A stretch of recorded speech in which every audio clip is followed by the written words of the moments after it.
शिक्षण पूर्ण होत असतानाच भीमरावांचं लग्नही झालं. भीमरावांच्या पत्नीचं नाव होतं भागीरथी. तीच पुढे रमाई झाली.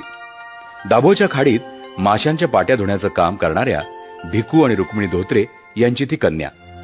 एकाच वेळी दारिद्र्याशी आणि समुद्रात उसळलेल्या लाटेशी लढता लढता भिकू धोत्रे आणि त्यांची सालस पत्नी रुक्मिणी यांचं निधन झालं.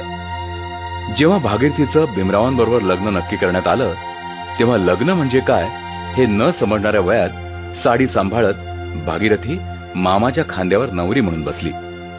एका अशिक्षित, सोज्वळ, पापभिरू मुलीचं लग्न एका सुशिक्षित मुलाशी ठरलं.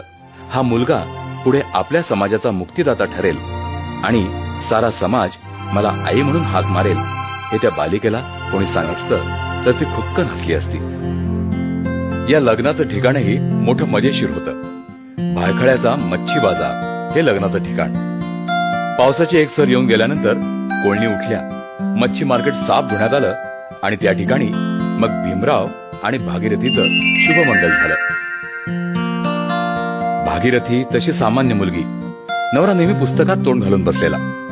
तिला हा माणूस एवढं काय वाचतो याबद्दल तिला आश्चर्य वाटायचं. वयोपरत्वे ती मोठी झाली, संसारात रुळली. आपल्या नवऱ्यानंही इतरांसारखं संसारात लक्ष घालावं, बायकोला किंवा घरच्यांना हवं नको ते पाहावं असं तिला वाटे.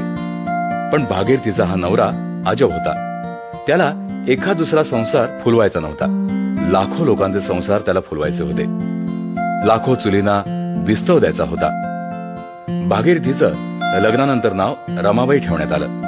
परंतु भीमराव त्यांना रामू याच नावानं हाका मारायचे.